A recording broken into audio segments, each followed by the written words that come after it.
নমস্কার বন্ধুরা, আমার নাম শাম্ব চ্যাটার্জি আর আমি একজন ইউজিসি নেট জিআরএফ। এতক্ষণ অবধি আমরা শিখেছি কিভাবে একটা ইটারেটিভ প্রোগ্রাম থেকে তার টাইম কমপ্লেক্সিটি বার করা যায়। এবারে আমরা দেখব যে একটা রিকারসিভ প্রোগ্রাম থেকে আমরা কিভাবে তার কমপ্লেক্সিটি বার করতে পারি। আমাকে যদি একটা রিকারসিভ প্রোগ্রাম দেওয়া থাকে তা আমরা দেখতে পাবো তার মধ্যে দুটো অংশ আছে। একটা অংশ হচ্ছে এই, যেটা হচ্ছে ব্রেকিং কন্ডিশন, আর আরেকটা অংশ হচ্ছে সেটা যেখানে রিকারসিভ কলটা হয়, অর্থাৎ রেকারেন্স পার্ট। আমরা যদি এই একটা রিকারসিভ প্রোগ্রামে আমরা একটা কমপ্লেক্সিটি বের করতে চাই, তাহলে ইটারেটিভের ক্ষেত্রে আমরা কি করতাম, আমরা দেখতাম যে কতবার লুপ ঘুরছে এর উপর ভিত্তি করেই আমরা তার কমপ্লেক্সিটিটা বার করতাম। আমরা রিকারশনের ক্ষেত্রে দেখব কতবার এই রিকারসিভ কলটা হচ্ছে। যদি আমার কলখানা কে টাইমস হয়, তাহলে আমি বুঝতে পারবো যে আমার রিকারসিভ প্রোগ্রামটার কমপ্লেক্সিটি হচ্ছে অর্ডার অফ কে। এই প্রোগ্রামটাকে লক্ষ্য করি, এই প্রোগ্রামটা এই ধরনের প্রোগ্রাম তার কমপ্লেক্সিটি বের করতে গেলে প্রথমে আমাকে একটা রেকারেন্স, একটা রিলেশন বানাতে হবে। তো আমরা যদি ধরি যে আমার টোটাল টাইম টি সেটা এই ইনপুট সাইজ এন এর উপর কোনোভাবে ডিপেন্ডেন্ট, তাহলে আমি জানি যে আমার টাইম কমপ্লেক্সিটি ফাংশনটা হওয়া উচিত টি অফ এন। এখন এই টি অফ এনটা কীভাবে বেরোয় আমরা লক্ষ্য করব। যদি আমাদের এনটা ইকুয়াল টু 0 হয়, তাহলে এই ইফের মধ্যে আমরা একটা ধাক্কা খাবো এবং এই রিটার্ন স্টেটমেন্টটা যেহেতু এক্সিকিউট হবে, আমরা এই ইফটা স্যাটিসফাই করলে এটা করেই আমরা বেরিয়ে যাব। তাহলে যদি আমাদের এন এর ভ্যালু যদি আমাদের 0 হয়, তাহলে কি হবে, তাহলে আমাদের বলতে পারি একটা কনস্ট্যান্ট ইউনিট টাইম লাগবে, অর্থাৎ আমরা বলতে পারি যে আমাদের টাইমটা 1 হবে। যেহেতু আমরা জানি যে কনস্ট্যান্ট টাইম মানে সেটাকে আমরা বলতে পারি অর্ডার অফ 1। এখন যদি আমার এনটা ইকুয়াল টু 0 না হয়, যদি এনটা আমার গ্রেটার দ্যান 0 হয়, তাহলে কীভাবে হবে, তাহলে দেখতে পাবো প্রত্যেকবার এই ইফ কন্ডিশনটা আমি চেক করতে আমার ধরে নিচ্ছি 1 ইউনিট টাইম লাগলো। তারপর আমি এলস পার্টে এসে আমার যে ফাংশনটা ফান ইন্ট এন ছিল সেই ফাংশনটা ভেঙে যাচ্ছে ফান এন মাইনাস 1। অর্থাৎ যদি আমার এন এর জন্য টাইম কমপ্লেক্সিটি ফাংশনটা হয় টি অফ এন, তাহলে এন মাইনাস 1-এর জন্য আমার কমপ্লেক্সিটি ফাংশনটা হওয়া উচিত টি অফ এন মাইনাস 1। তাহলে আমার টাইমটা কীরকম লাগলো আবার বলি। যদি আমি ব্রেকিং কন্ডিশন স্যাটিসফাই করি, তাহলে অর্থাৎ আমার এনটা 0 হচ্ছে, তাহলে আমার এইটুকু এক্সিকিউট হবে, যাতে একটা কনস্ট্যান্ট ইউনিট টাইম লাগবে।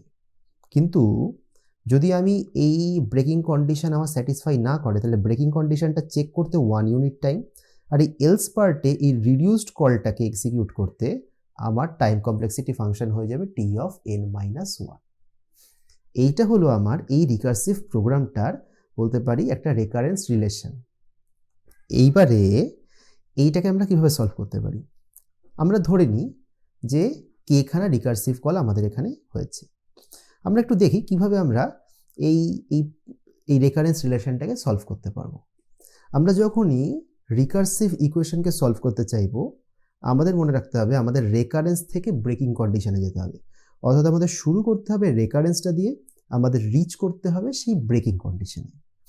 কীরকম দেখি, টি অফ এন এটাকে আমি লিখেছি কিভাবে 1 plus T of N minus 1। এবার টি অফ এন মাইনাস 1কে যদি আমি আবার রিডিউস করে লিখি, কীভাবে লিখতে পারি 1 plus T of N minus 2। এই টি অফ এন মাইনাস 2কে যদি আমি রিডিউস করে লিখি, কীভাবে লিখতে পারি 1 plus T of N minus 3। আমি যদি প্রিসাইজলি বলতে চাই, তাহলে দেখতে পাবো টি এন মানে 1 প্লাস টি এন মাইনাস 1। এই টি এন মাইনাস 1কে যেহেতু আমি আবার 1 প্লাস টি এন মাইনাস 2তে ভেঙে নিয়েছি, তাহলে আমি দেখতে পাবো যে আমার টি এন মানে হচ্ছে 1 plus 1 which is 2 plus T of N minus 2। আবার টি অফ এন মাইনাস 2কে আমি আবার ভেঙে নিয়েছি 1 plus T of N minus 3। তাহলে টি অফ এন মাইনাস 2-র জায়গাতে যদি আমি 1 plus T of N minus 3 বসাই, তাহলে এটা আমার দাঁড়াবে হচ্ছে 3 plus T of N minus 3। তাহলে যদি আমি ধরি যে আমার এই ফাংশনটাকে এক্সিকিউট করতে কে রিকারসিভ কলস হয়েছে, কে রিকারসিভ কলস যদি আমাদের হয়ে থাকে, তাহলে আমি সেই কে খানা রিকারসিভ কলের পরে আমি আমার এই ইকুয়েশনটাকে এভাবে লিখতে পারি t n equals to k plus t n minus k. কেন, কেননা ফার্স্ট রিকারসিভ কলে দেখছি 1 plus t n minus 1, second recursive কলে দেখছি 2 plus t n minus 2, third recursive কলে দেখছি 3 প্লাস টি এন মাইনাস 3। তাহলে কে খানা রিকারসিভ কলের পর কি হবে? কে প্লাস টি এন মাইনাস কে। এবার আমি যদি মনে করি যে কে খানা রিকারসিভ কলেই আমার এই রিকারশনটা আমার সেখানে টার্মিনেট করবে, অর্থাৎ ব্রেকিং কন্ডিশনে রিচ করবে, তাহলে এই এন মাইনাস কে এটা আমাকে অবশ্যই ব্রেকিং কন্ডিশনে যাতে নিয়ে যায় সেটা দেখতে হবে। কারণ আমার ব্রেকিং কন্ডিশনটা কি? ব্রেকিং কন্ডিশনটা হচ্ছে এন ইকুয়ালস টু 0। এখন এই এন মাইনাস কে খানা রিকারসিভ কলের পর এন মানে এনের জায়গাটাই তো রিপ্লেস করছি এন মাইনাস কে দিয়ে। তাহলে আমার কি শর্ত? আমার যদি ব্রেকিং কন্ডিশনে রিচ করতে হয় তাহলে আমার এই এন মাইনাস কে এর ভ্যালুটা হতে হবে 0। যদি এন মাইনাস কে এর ভ্যালুটা 0 হতে হয় তাহলে আমার কে এর ভ্যালু কত হবে? কে এর ভ্যালু হবে এন। তাহলে টি এন ইকুয়ালস টু কে এর জায়গাতে আমি লিখতে পারি এন প্লাস টি অফ 0, তাই না? এবার টি অফ 0 মানে কি 1, তাহলে টি এন মানে কি এন প্লাস 1। এটাই হচ্ছে আমার, তাহলে এতবার আমার রিকারসিভ কলটা হচ্ছে। এবার আমি দেখতে পাচ্ছি যে আমার কে এর ভ্যালু কত দাঁড়ালো, তাহলে কে এর ভ্যালু দাঁড়ালো এন। তার থেকে আমি বুঝতে পারলাম যে আমার টি অফ এনটা হয়ে যাচ্ছে এন প্লাস 1। তাহলে আমি কি বলতে পারি? আমার এই রিকারসিভ ফাংশনটার কমপ্লেক্সিটি দাঁড়াচ্ছে order of N plus 1, which is basically order of N. এভাবে আমরা একটা রিকারসিভ প্রোগ্রামের কমপ্লেক্সিটি বার করতে পারি। কিছুই না, এই পদ্ধতিটার নাম হচ্ছে ব্যাক সাবস্টিটিউশন। অর্থাৎ আমি রিকারশনটাকে রেকারেন্স থেকে শুরু করে আমি তাকে ধীরে ধীরে পিছিয়ে পিছিয়ে আমি তাকে ব্রেকিং কন্ডিশনের দিকে নিয়ে যাচ্ছি।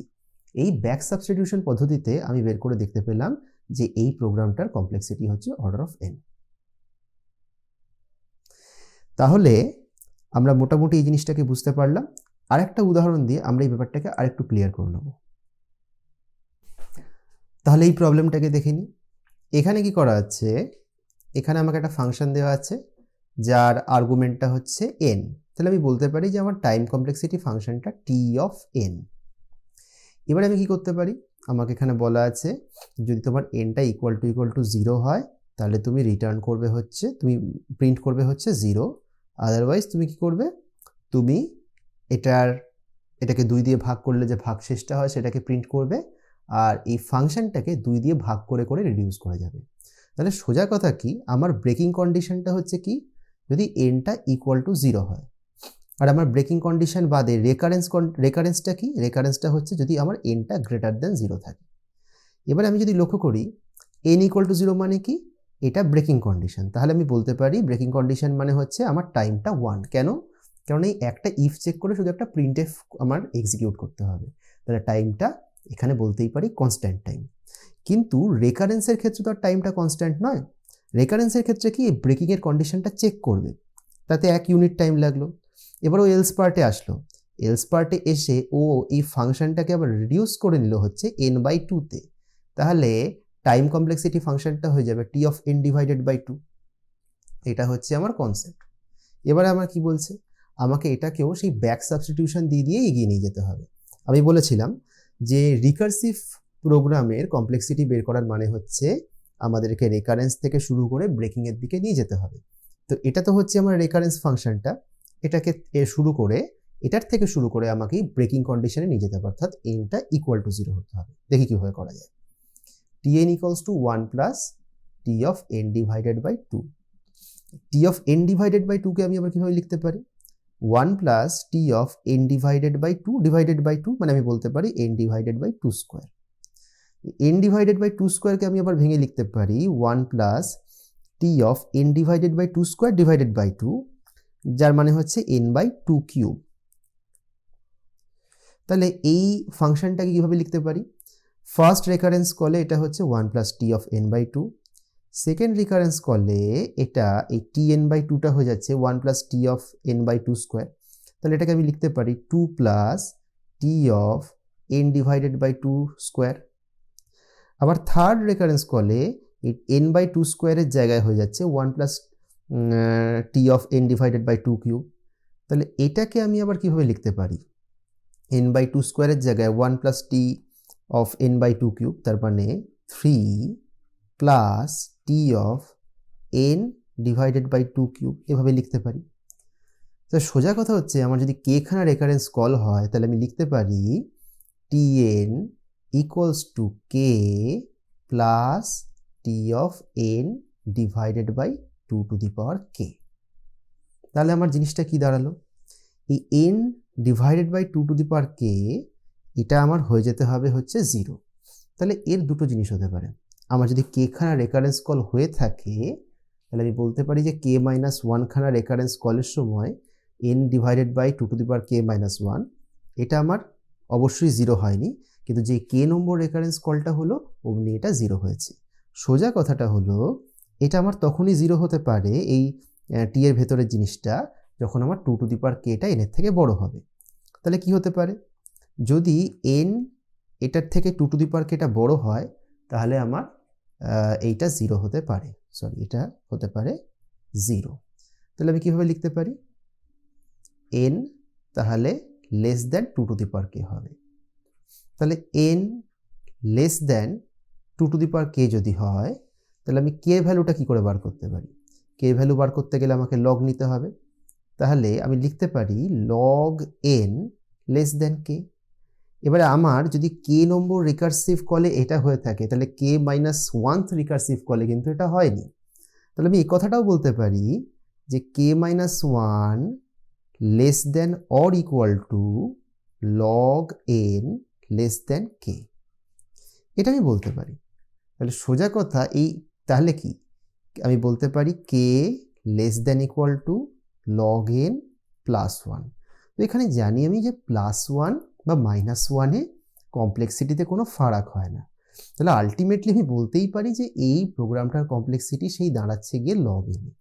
কেন, কেননা আমি দেখতে পাচ্ছি যে k less than equal to log n plus 1 আর লগ এন হচ্ছে কের থেকে ছোট। ব্যাস এইটুকু আমাদের জানলেই হবে যে আমরা তাহলে লগ এনের সাথে একটা কনস্ট্যান্ট অ্যাড করে আমরা কে থেকে একটা বড় ভ্যালু পেতে পারি। যাই হোক, সেটা বড় কথা নয় এই মুহূর্তে। এই মুহূর্তে আমরা বুঝতে পারছি যে এটা যেহেতু লিনিয়ারলি ভ্যারি করছে তাহলে ওটা এই কেটা আমার মানে সিমিলার টু লগ এন আমি এটা বলতে পারি।